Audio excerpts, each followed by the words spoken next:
We just try to put emphasis on small things, but the main thing that's changed is how the players have been taking ownership of their job. And we'll see in this match how far they've come, because it was pretty much after the defeat in Munich that the change was made. So we'll see how far your team has come when you take Bayern on again. Yeah, definitely. From a results perspective, we're very happy with the results. But like I said, performances were already good. If you look at it statistically, objectively, we had good performances in place. We just got those. We built momentum, and I think we did that well in the. From the game against Vålerenga moving onwards, and I think it's always very strong if you have positive things going on, keep on building on those positives, and you can keep on building momentum. But then it's always staying sharp as well, because it's not just positive and it's not just momentum. We have to stay sharp on what we need to emphasize and what details we need in place, and work really hard, and I think that's what the girls have been doing. Steph, as far as the team are concerned, have you been going to knock on the door of the hierarchy, telling them that she's got to stay? If not, why not? No, that's not up to us, unfortunately. But yeah, no. As a team, obviously, like I said, we're very happy right now. We're getting results. There's a good vibe around the team, and yeah, I've not been knocking on doors, but maybe Kim can do that. You don't want a new coach. You're happy with the one you've got. You're winning games. We're winning games. Yeah, exactly. No, we're really happy as a team right now, and obviously the results are important, but the way that we're playing football and the way that we're building as a team is also really important. So I think game by game we're getting better, and that's just what we're focusing on right now. I'm finding one for both of you to answer if possible. Tomorrow you're playing at Bournemouth, where normally you've been playing at the Emirates. I don't know why the men couldn't play somewhere else, but there we go. In terms of that, how different is that when you're used to playing now in a big stadium with big crowds, so to go back to, with respect, an on-league ground and smaller 3,000 capacity or whatever it is? I think we're going to play at Bournemouth tomorrow, and I think what's positive about Bournemouth is that we're so close to the fans. It's a very intimate place to be. So I think we get that extra connection. We're very close to each other, so that's positive for tomorrow. From a facilities perspective, obviously the Emirates has it all. There's space, there's rooms for everything, there's technology, and that's different at Bournemouth. But we've been doing that for such a long time, and we have a good process in place for tomorrow as well. Yeah, like Renee said, that's the cards we've been dealt, and that's where we're playing tomorrow, and it's a massive game for us. And you know, we've played there for a long time. We're very good at playing at that field. We know it very, very well. So it is a home ground advantage for us, and we feel confident about that. And like Renee said, the crowd there, they always show up in so many numbers, and it might not be as many, but they're just as passionate, just as loud. They're obviously very, very close to us on the field. So all of that is very helpful. Good luck, and good luck with your new match. Tim. Yeah, Renee, I wanted to ask a question about Kim. I know we spoke on Sunday about the game became a bit transitional at points. Arsenal committed more fouls than they usually do, and really kind of came out when I watched the game again. And I've had this sense maybe for the last week or so that maybe you've been holding Kim back for this game, because maybe you understand if the game becomes too transitional against Bayern, that's really, really dangerous. And I wonder if I'm right to think that. No, we've just had to manage Kim, and she happened to be back in training before Liverpool, which was very positive, and she was available again. But then we knew there was only a couple of days before Liverpool, and was 2 games with tight turnarounds. We're just building her back with minutes. So it wasn't we haven't been planning the whole block for Kim to play against Bayern. She was just away, and we had to build her back into availability. Fair enough. And can I ask a question about Katie as well? Because again, we talked a little bit about her being the 5th attacker a lot, and actually the last couple of games without Kim and Molly, I've had the sense that maybe you've asked her to be the 3rd midfielder a little bit more, and whether, first of all, we talk about Katie's versatility in terms of the position she can play, but actually interpreting her role in many different ways, and how useful it is to have a player like that. Katie McCabe. Katie yeah.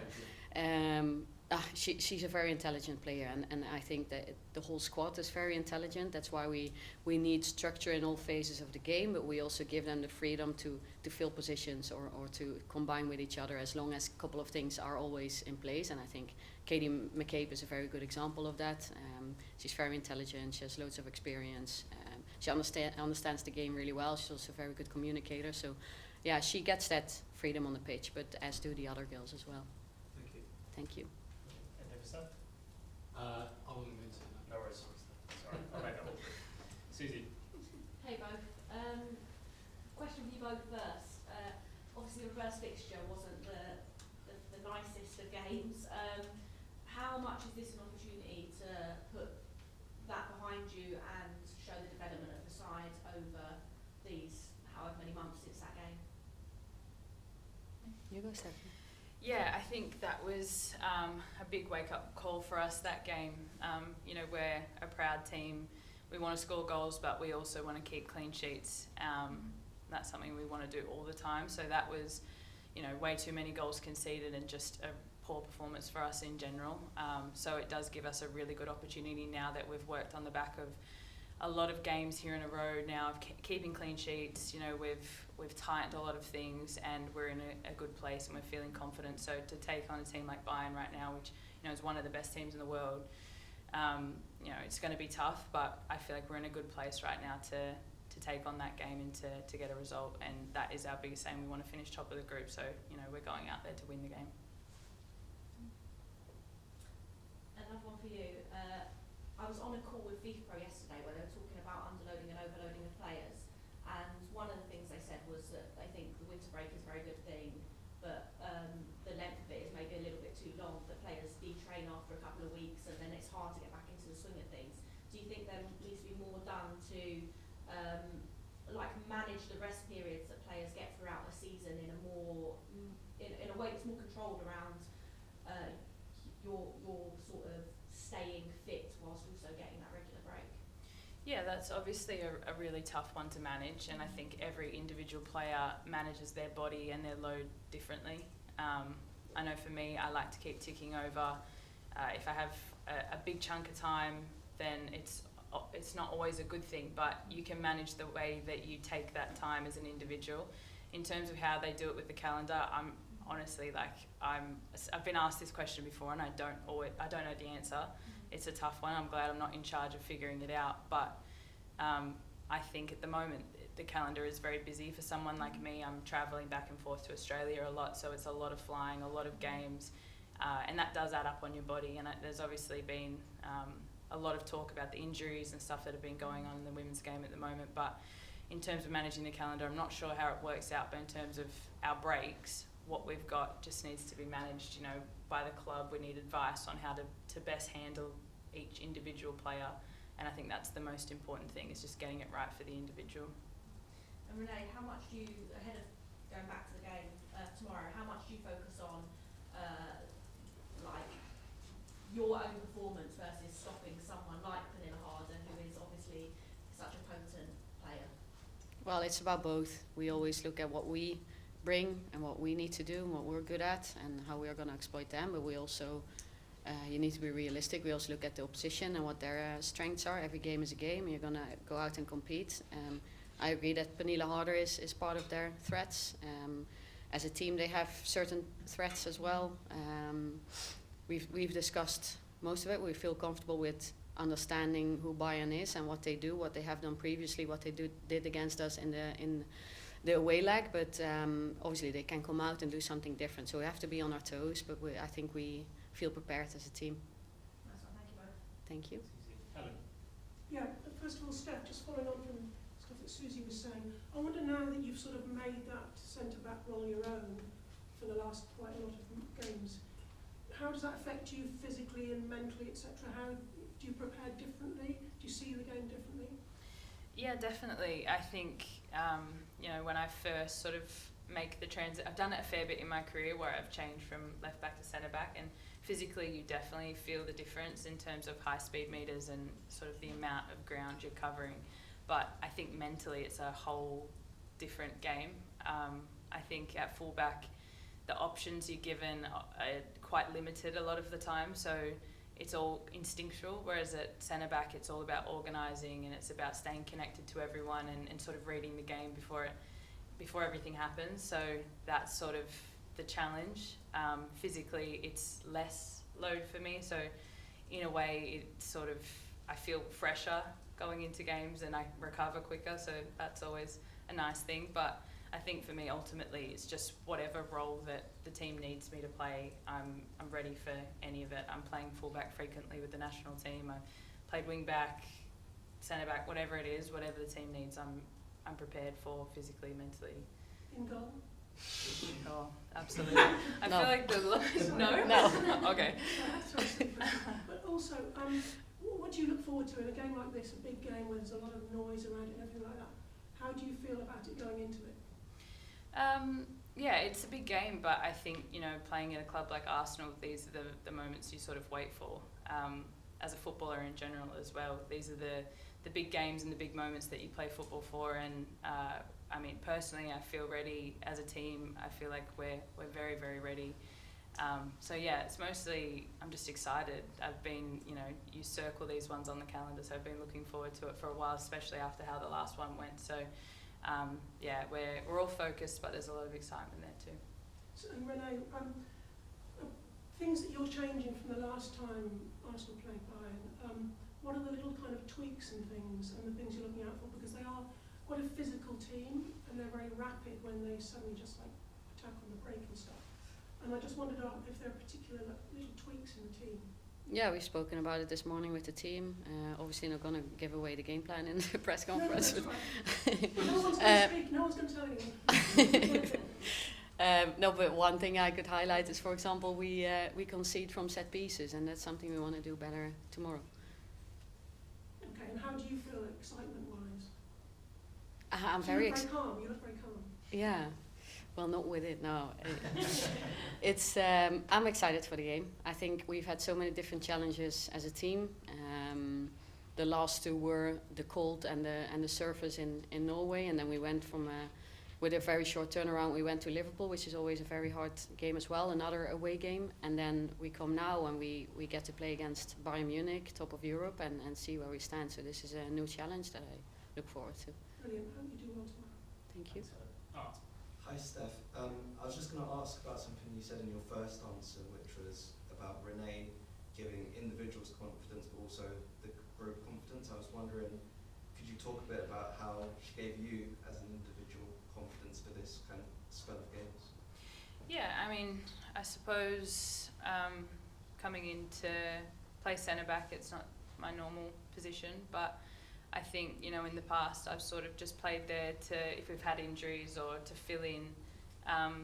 But I mean, at the moment I'm being picked to play there, and that builds confidence and it gives consistency, and it means I can sort of really hone the position and get my positioning, you know, perfect, and you know, build a partnership, you know, with Leah and the players around me. And I think that as an individual gives you confidence and belief, and yeah, it just allows you to sort of settle into a role and to adapt to every different situation. Cheers. Renee, I know you've mentioned the foundations that Jonas had quite a lot in the last few weeks. One of them that kind of sticks in my mind is he mentioned third player runs quite a bit, and in the open training I heard look for the third player quite a bit as well. I was just wondering, how important are those angles when you're looking to be a bit more unpredictable against teams who might otherwise be an issue? Yeah, no, I think that's a principle that a lot of teams work with. So it's, yeah, we coach it on a pitch, and Jonas used it as a principle as well. No, I don't know, going back to the question, I think the foundation he built was really strong, and we still pick the fruits from that. So he's definitely still a part of it. What was the other question? About Actually, I'll just move on to the next question. yeah, that's fine. In the last couple of months, have you, I guess, got an understanding for how big, I guess, the Arsenal women's head coach role is? Because I guess when you're looking at it from the outside, or maybe even the inside, might not get the full appreciation for it, but have you seen how big it is since you've kind of been in this role? Yeah, I think so. It's you work in a lot of directions. You work with players, you work with colleagues, you work upwards, you work externally. So there's a lot of different things to it. But from how I have been perceiving it, it's a very big staff. We have a lot of players, but the togetherness that we have in the building at the moment makes that we share things. So I don't feel it doesn't feel heavy for me, to be honest. We feel like we're doing things together. I've been in head coach roles before where facilities, resources, everything was very basic, and there was very little, and I had to carry a lot myself. And I think that was almost, in some ways, harder because everything is on your shoulders, and now I feel that we're really doing it together, and also mentioning the fans because they've been backing us through good and bad times. So no, I feel it's a big role. There's a lot of things to it. Yeah, but it's been enjoyable to be a part of Arsenal, working with the players and the staff. Thanks. Hi Renee, you touched on it there. When you reflect on the last few months, how do you look at it? What have you learned about yourself as a person, as a leader? I learn about myself all the time in life, I think. Also being a parent, for example, and I've been living away from my country and from my family for a long time, so I think everything in life is learning. I've learned a lot of things these last couple of months. I think as a leader, I'm more aware of, or I have more focus on how do you empower other people, how can you make other people strong. I think that's definitely been something that I've learned during these last couple of months. And have you enjoyed it? Yes, but as I said, I've been enjoying every minute of working for Arsenal in whatever the role is. I want to help the team forward, and that's been enjoyable, yeah. Thanks. A few minutes left, Jamie. Hey both. Renee, just one for you. I want to ask about Alessia Russo because although she's been on the score sheet a lot, it also feels like she's become a player that works in phases. We've seen her start the game as a 9 and finish in the midfield. Just what does that speak to her versatility, and have you been working closely with her in terms of that kind of two-aspect gameplay? Yeah, we know that she's obviously she came in as a 9, but we also know she's good in the 10 position, and now because of a couple of decisions we made and some experiments we did, she can also play on the wing. She did that really well against Vålerenga. Depends on what you need in the game and how we want to get her qualities out. For example, against Vålerenga, she was more forward-facing, entering the box, so could get to different types of finishes. But yeah, no, Alessia is here as a 9, but we know that she can play in different positions. And Steph, just on you as a defender, obviously Arsenal scored something like 27 goals in the last block under Renee, but only conceded 3, and it feels like there's a big, shift in consistency there. Just for yourself, how important is that consistency? You're playing back-to-back games. You and Leah have got a really good partnership going on, but just what do you pin that defensive strength down to right now? Yeah, I mean, I think it is down to consistency, but I think as a whole, our entire squad appreciates the value of a clean sheet, knows how important it is, and it's something that we really drive in our standards when we're at training, when we go out to every game. It's something we remind ourselves of. So it's not only just about the players that are on the field at the moment. I think you see when players are coming off the bench, and Lotta the other day coming in and making a 5, everyone knows their role, everyone knows the standards and the specifics to get a result and to make sure we get that clean sheet. And I think consistency is one of those things, but just knowing your role and knowing how important every aspect of the defending is, even from the front, the way that we press.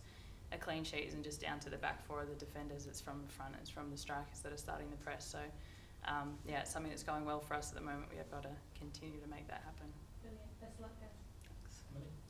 Hi, I just wondered what you made of the response to you coming in as interim manager. It seems very positive. You even had Matt Beard after the Liverpool game giving you positive feedback on your time at Arsenal. And can you understand why people might want you to stay? I'm thankful for the support, because obviously I was there to support the team, but I also got support back. So internally we've been working very strongly together. We've had a strong togetherness. So I wanted to start saying that I'm very thankful for support from different directions. Back to your question. Well, that was my question. Okay, perfect. Yeah.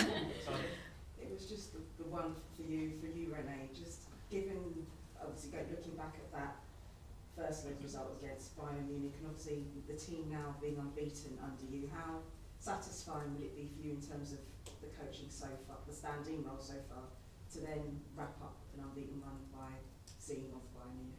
No, it's something for the team. We have been doing really well, and we know it takes hard work to keep this momentum, and we know we have one more game left to play tomorrow. We want to give everything tomorrow, and the team wants to go and try to win that game. So it's all about the team. Good stuff. Thank you guys. We'll leave it there.